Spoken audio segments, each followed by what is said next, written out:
Bueno, vamos entonces a dibujar la habitación que contemple ahí a dos prismas que son cubos, ¿vale?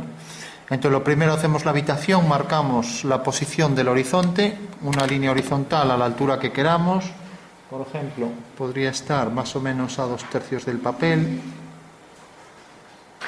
Desde allí dividiríamos esto en 3, cogemos 2 partes de 3, ¿vale? Más o menos, ¿no? Hacemos una línea horizontal y ya tenemos ahí el horizonte.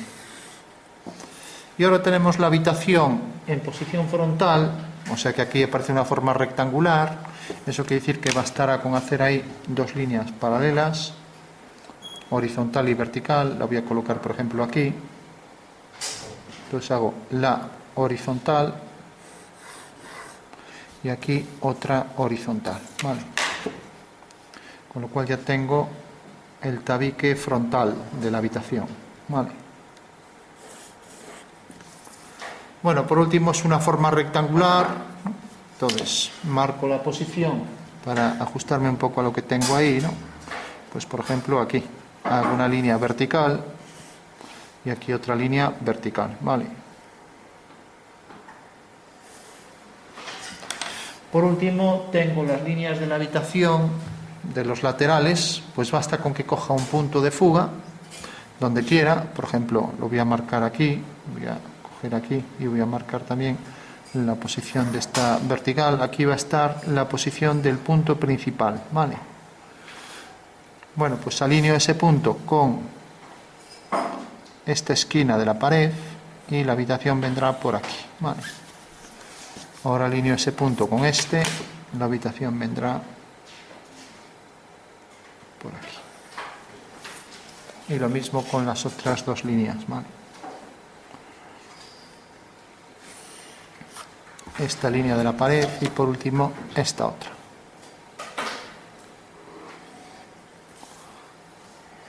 Bueno, pues esa sería una habitación en perspectiva y vemos que todas las paralelas concurren en un punto y como son horizontales concurren en el horizonte, ¿vale? Fijaros que aquí he puesto el punto que es la proyección ortogonal de V del punto de vista sobre el cuadro. Hay una forma de ponerlo en perspectiva que no hemos visto, que aparecerá en algunos libros, y es esto. Esto que tengo aquí, un círculo en una perspectiva. ¿Qué significa ese círculo? Se llama de distancia y significa que el punto principal es este y V, el punto de vista, tendría la distancia del radio, ¿vale? Puede estar horizontal, vertical, eso ya depende. Esto ya lo veremos en profundidad, ¿vale? Esto así se pone en proyección central. ¿Y por qué se pone un círculo y no se pone, por ejemplo, como hacemos nosotros, punto principal y V? ¿Por qué se pone un círculo? Porque en proyección central los planos están variando de posición con ángulos distintos, entonces V hay que variar la posición sobre puntos del círculo, ¿no?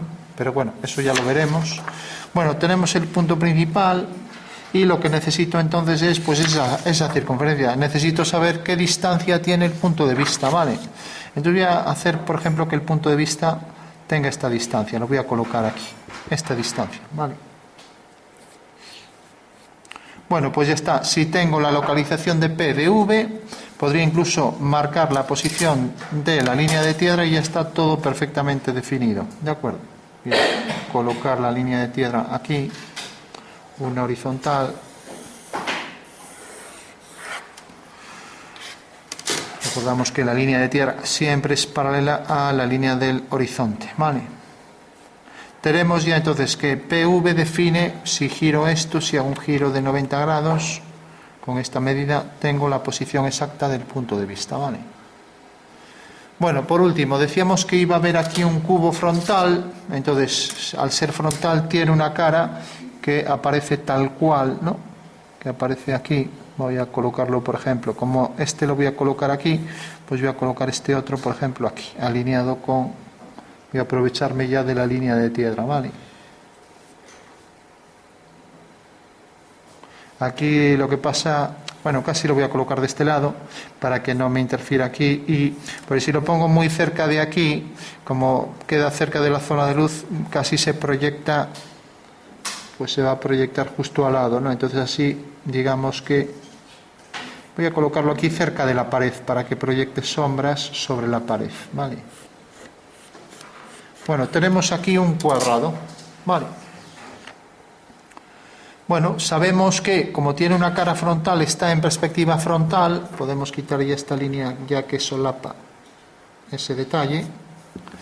Y, por tanto, las líneas ortogonales al cuadro fugan siempre hacia P, ¿vale? O sea que el cubo tendrá todas sus líneas siguiendo esta dirección hacia P. Bueno, ya sabemos que el cubo queda perfectamente definido ahí con esas líneas. Ahora debemos saber que la arista esta también debo colocarla aquí, ¿vale? ¿Y qué medida debo coger aquí? Bueno, para eso tengo la posición de V, ¿vale? La posición de V, si la giro, hago una línea a 45 grados y necesariamente será una medida igual que esta. La coloco aquí y ya lo utilizo como punto de medida, ¿vale? Bueno, pues ya cojo esta medida, la paso para aquí y ahora ya sé que este es el punto métrico, ¿vale? Con lo cual, si por ejemplo alineo M con este punto, pues ya sé que el cubo corta aquí y por tanto el cubo va a llegar hasta ahí. Y alguien me dirá, oye, ¿por qué está tan distorsionado? Bueno, la pregunta de siempre, ¿no? ¿Por qué aparece distorsionado? Bueno, porque se aleja mucho del cono a 60 grados, ¿no? O sea que no parece un cubo esto, ¿vale?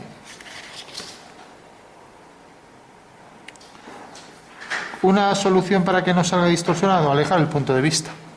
O sea, si en vez del punto de vista lo coloco aquí, cojo esta medida como punto de vista, veis que al pasar esto para aquí y alinear este punto con este, me corta aquí, por lo tanto el cubo ya parece un cubo, ¿vale?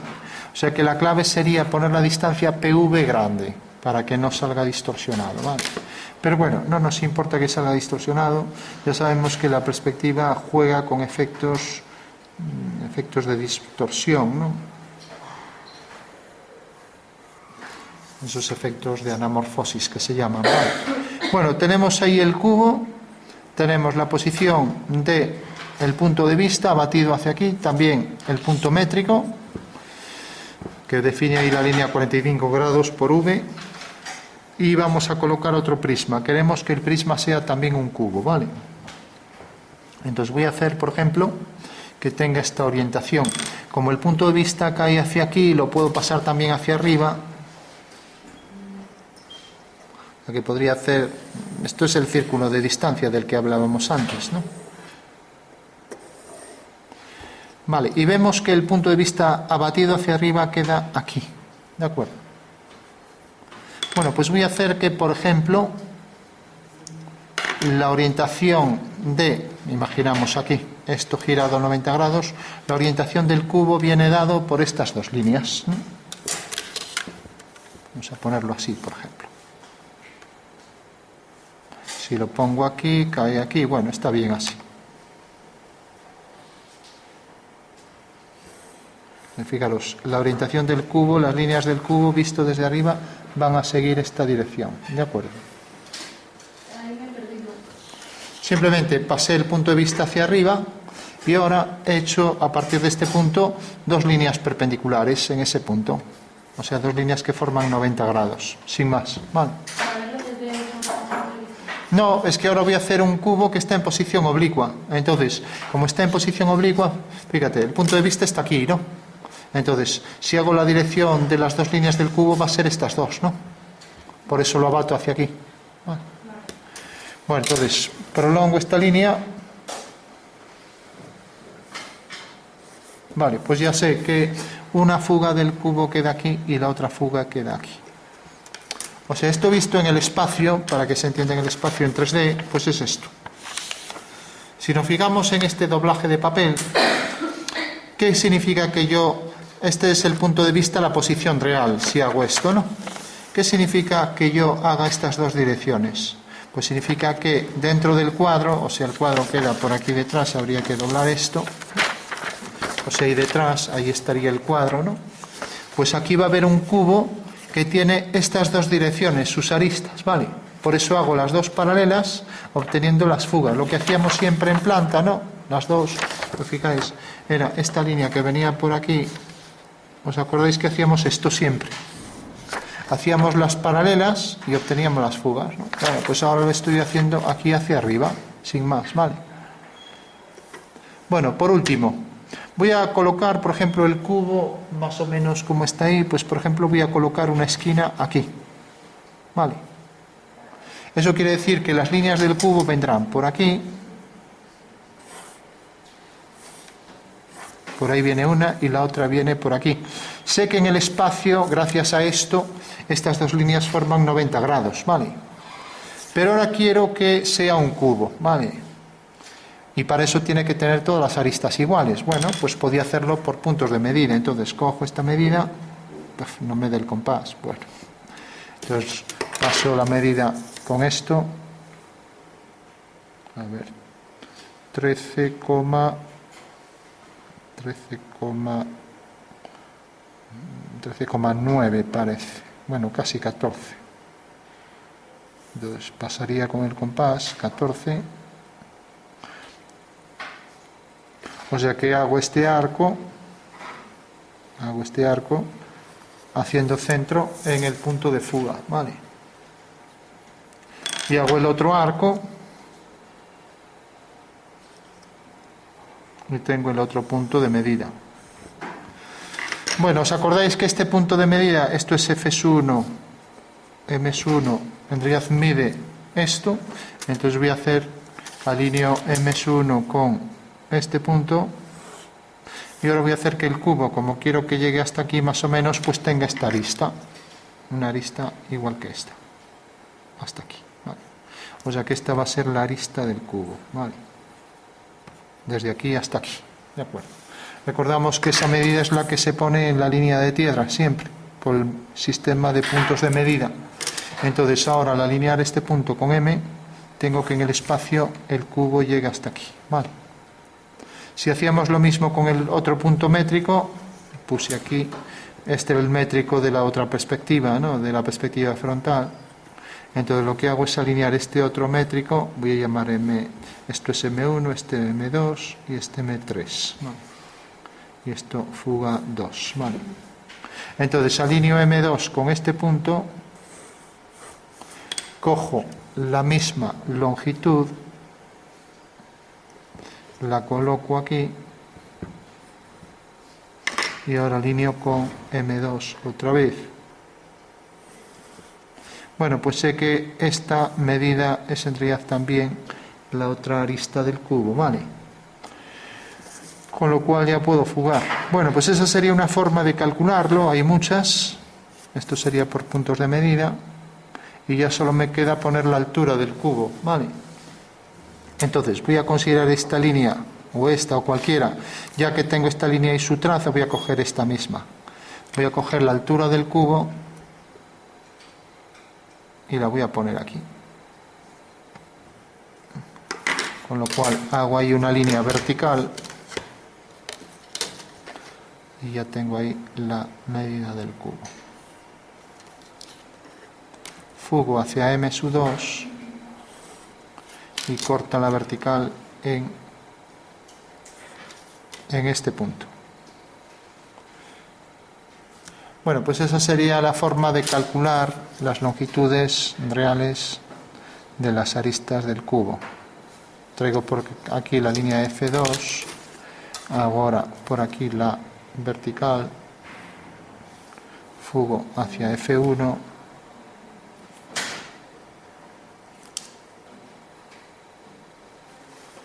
traigo la vertical y fugo hacia F2.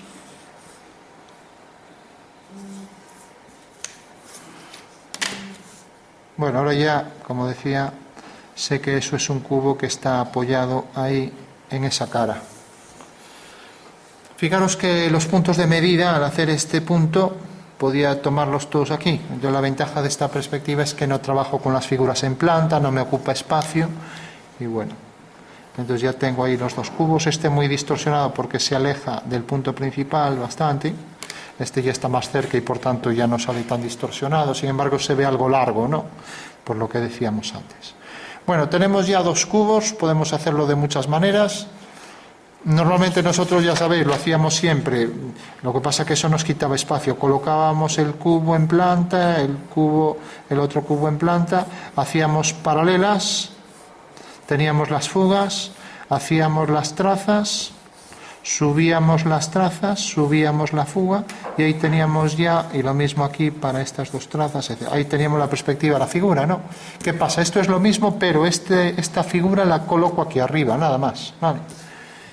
Y cojo los puntos de medida, de manera que este métrico me proyecta aquí la medida real de la arista del cubo, ¿vale? Bueno, son métodos distintos. Bueno, por último íbamos a colocar un punto de luz, ¿vale? Vamos a hacer que, por ejemplo, el punto de luz caiga. Vamos a colgar aquí una lámpara, por ejemplo, en este punto.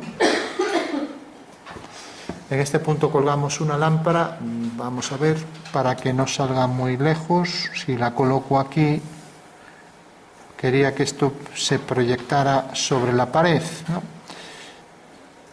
O lo que pasa es que si la coloco muy baja, esto sale muy lejos, la sombra. Bueno, es igual, con que me haga uno bien, ya me llega, ¿vale? Entonces simplemente voy a colocar el punto de luz aquí, hago aquí una vertical y coloco ahí la lámpara, ¿vale?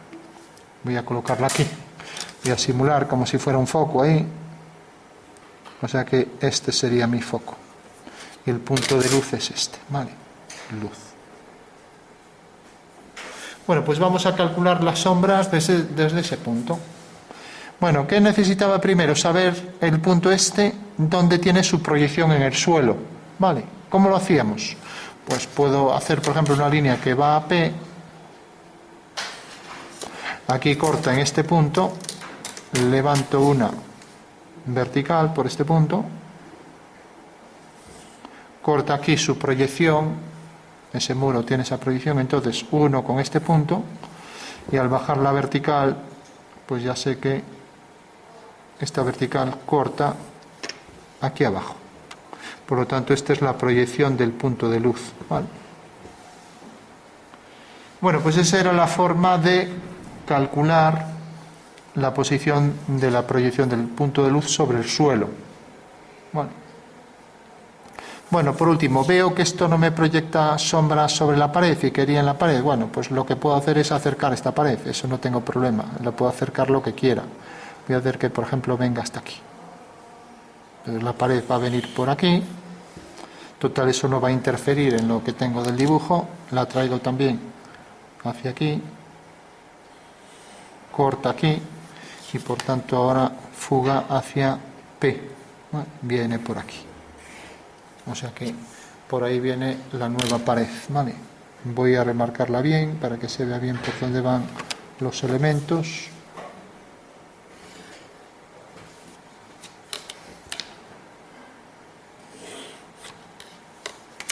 Aquí estas son las líneas de la intersección de los tabiques, ¿vale?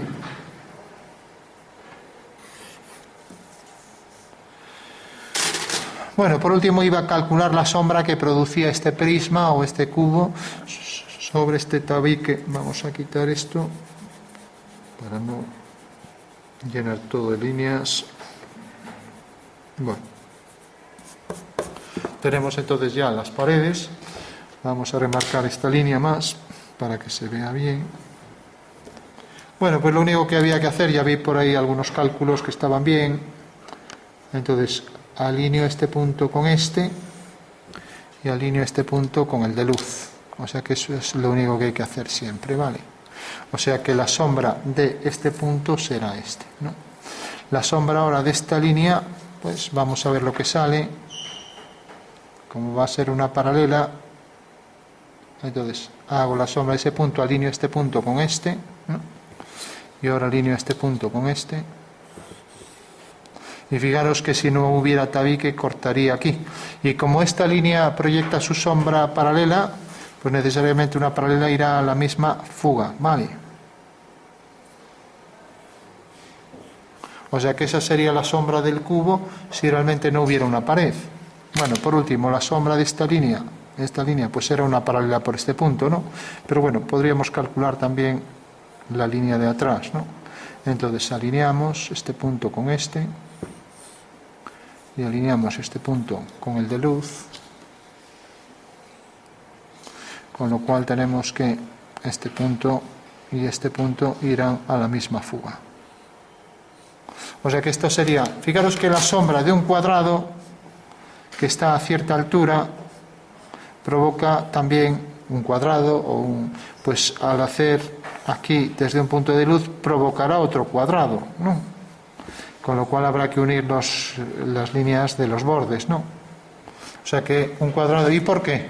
Hay un teorema de geometría que demuestra lo siguiente: si yo tengo una pirámide, puede ser oblicua o no, si la corto por planos paralelos, las secciones son idénticas de forma que de distinto tamaño, se dicen semejantes, ¿no? Bueno, pues aquí pasa lo mismo, esto es como si fuera un punto de luz. Planos paralelos producen secciones idénticas de forma, ¿vale? Semejantes, homotéticas se llaman también, ¿no? Bueno, ya sé entonces que según este teorema esto se va a proyectar según un cuadrado idéntico, que por perspectiva pues va a variar, ¿no? Va a variar porque lógicamente esta línea, al ser paralela a esta, se cortarán ambas en la misma fuga, ¿vale? Bueno, ya tenemos todo, tenemos este punto. Por último, solo fijaros en esto. Fijaros que esta línea, cuando intercepta aquí a la pared, ¿dónde intercepta la pared? Pues la sombra de un segmento vertical viene por aquí, cuando corta la pared, pues se transforma en un segmento vertical. Eso quiere decir que la sombra sube hasta ese punto. O sea, sobre la pared va a pasar esto y va a venir luego hasta ese punto. O sea que ya sabemos que en la pared cae aquí, ¿vale? Bueno, pues ya tenemos la sombra al completo. Y aquí haríamos lo mismo, alineamos los puntos todos con las proyecciones de la figura. Lo mismo, esta figura por detrás tiene aquí su base, lo mismo. Y ahora alineamos este punto con este. La sombra de este punto es este, por lo tanto la sombra de esta línea será una paralela y la sombra de esta línea de atrás pues será una paralela que va a la misma fuga, ¿vale? O sea que aquí queda por aquí. Bueno, si alguien se ha perdido en el cálculo, no me importa que ahora se haga un dibujo algo real. Entonces ahora vamos a ver por dónde van luces y sombras, esto es lo que quiero, ¿vale? Fijaros, lo que queda detrás es la sombra propia del objeto, ya la marcamos, ¿vale? Ya que todo esto, ahí no llega la luz. Aquí tampoco llega la luz, sombra propia del objeto, ¿vale?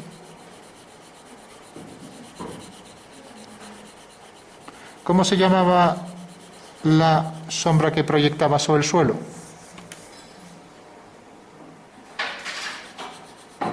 Sombra proyectada, ¿vale?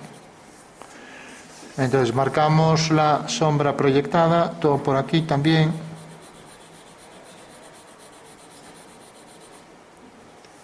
Y lo mismo aquí. Marcamos aquí.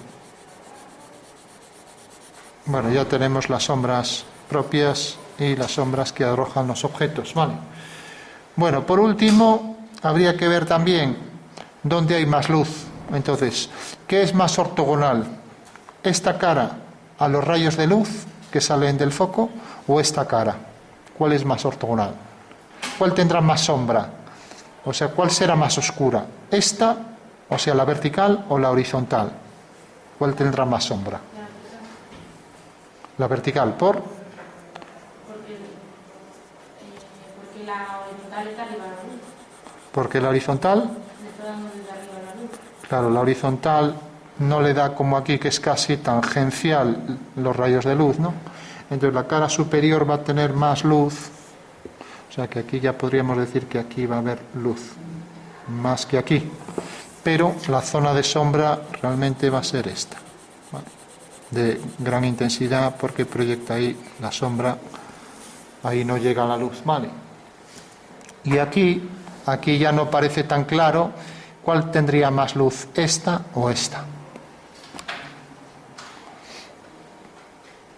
Bueno, tendría más luz, esta incide más ortogonalmente que esta, por tanto esta tendría un tono medio, ¿vale? Pues ya le podemos dar ahí el tono medio. Sin olvidar que luego la zona de sombra intensa es esa, que la sombra subía por la pared, por aquí, y venía por el suelo, por aquí. Bueno, pues venga, intentad hacer el dibujo lo más real posible. Ahora, a partir de aquí ya habría que intentar, pues como decíamos, si somos capaces de hacer pues que esto parezca más real. ¿Cómo? Pues lo primero, lógicamente allí donde hay luz, pues la sombra cada vez es más intensa. En toda la habitación habría que sombrear más oscuro hacia los bordes y según nos acercamos, pues tendría más luz. ¿Qué pasa? Que si el suelo es reflectante, pues esta luz se proyecta aquí exactamente. O sea que esta sería una zona de mucha luz. ¿Vale? Recordad también que las sombras aquí se marcan con nitidez allí de donde sale el objeto, que allí donde hay un entrante pues va a tener más oscuridad, que la sombra detrás del objeto también tiene más oscuridad, que el entrante de la sombra, para diferenciarlo del objeto, también tiene más oscuridad, y que si el suelo es reflectante se refleja en la parte esta donde empieza la sombra, donde empieza el reflejo de la arista. O sea que el reflejo del objeto vendría definido aquí por esta sombra que se suma al oscuro de la sombra, ¿vale? Esta ya sería una forma de indicar. Fijaros además que los reflejos se marcan más allí donde hay sombra, ¿vale? Bueno, aquí lo mismo, más oscuridad, pero más oscuridad aquí en la base.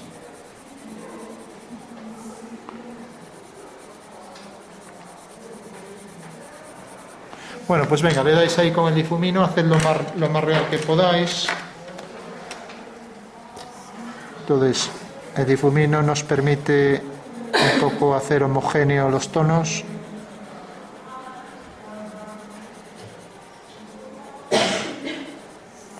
Lo mismo aquí, más oscuridad para aquí.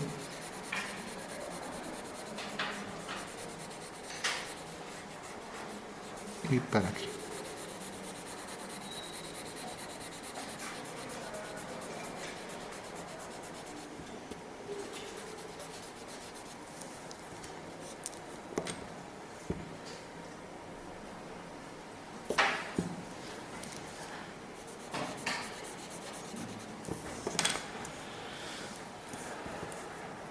Bueno, también otra cuestión que no hemos visto, lógicamente lo que está más cerca de la luz tiene más luz. ¿Qué quiere decir eso?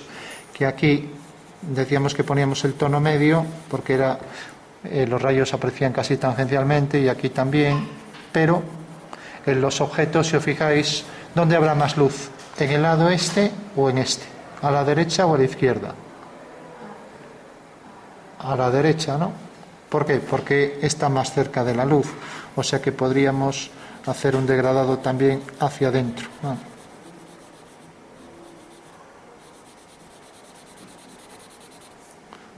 Y lo mismo aquí, o sea que el degradado también hacia adentro, ya que está más cerca de la luz, ¿vale?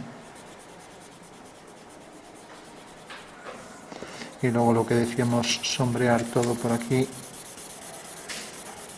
según se acerca hacia la luz, ¿vale? Bueno, ya no lo vamos a hacer, pero yo no voy a poner a sombrear todo el prisma hueco este, pero vamos, sí, por lo menos que se entienda, ¿vale?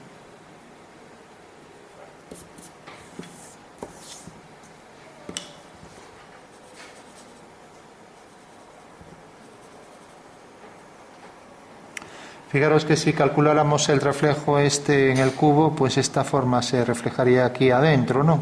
Y lo mismo esta, ¿no? Pues también voy a marcar aquí más sombra.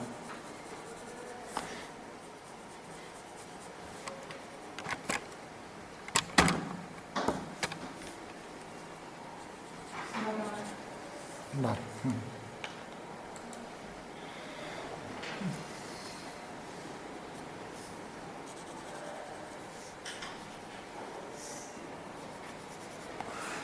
Bueno, lo que ya estáis haciendo en dibujo artístico, lógicamente, si el oscuro nos da la intensidad suficiente, cogéis un lápiz pues más blando, un 3B, 6B, ¿no? Con lo cual podéis de esta manera incrementar los oscuros, ¿no? Y lo mismo aquí.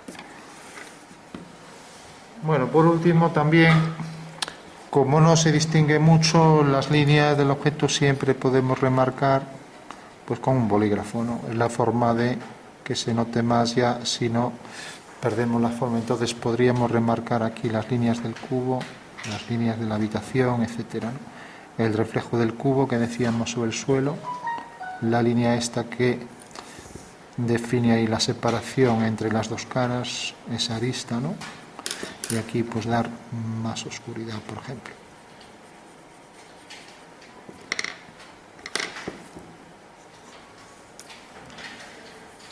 Bueno, lo mismo del otro lado, ¿no? Pues por ejemplo por aquí.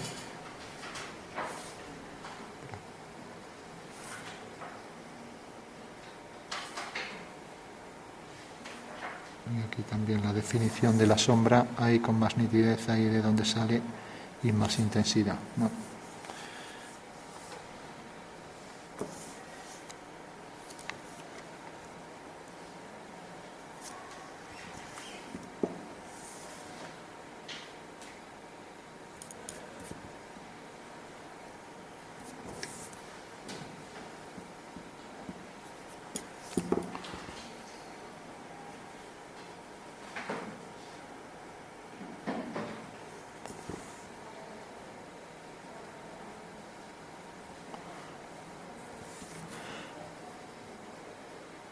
Bueno, pues ya para concluir, simplemente esto, para que a nadie le parezca difícil esto. Fijaros que si yo, por ejemplo, tengo un segmento, vamos a ponerlo aquí.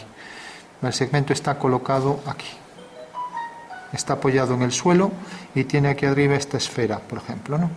Fijaros que esto va a proyectar la sombra sobre la pared. ¿Cómo lo puedo calcular? Pues fijaros qué sencillo.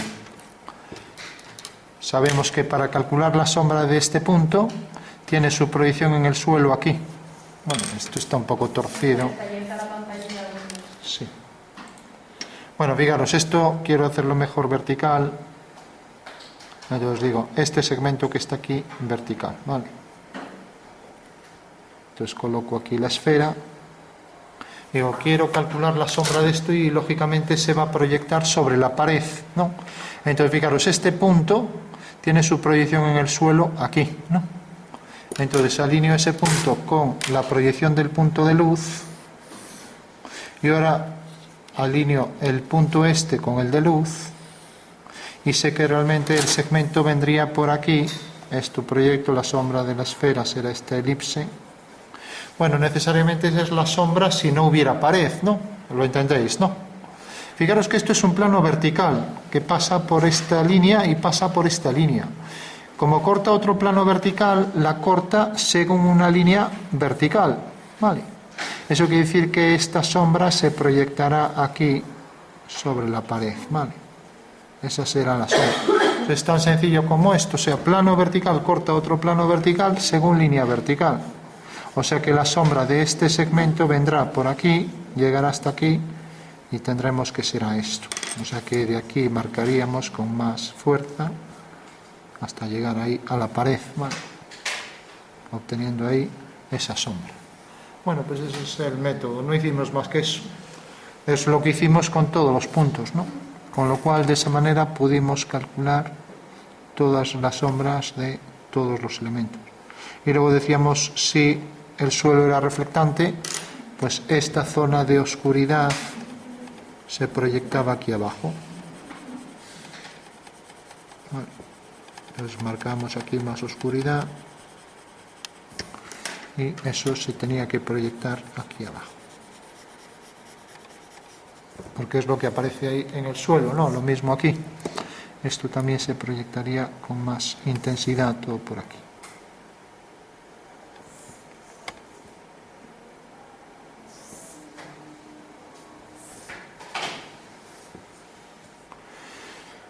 Bueno, por último, lo que decíamos, si de repente esta figura hubiera llegado hasta la pared, si levanto una vertical, la fuga hacia la fuga corta aquí, y fijaros que esta línea necesariamente tiene que ir hacia ese punto, ¿vale? ¿Por qué? Porque el objeto saldría de ese punto, entonces uniríamos con ese punto. Bueno. Bueno, pues esa sería la clave para entender la inclinación de las sombras sobre la pared, ¿no? Ya que esta línea cortaría la pared en este punto, y si esta línea existiera, pues su sombra se proyectaría hasta aquí abajo, ¿no? Bueno.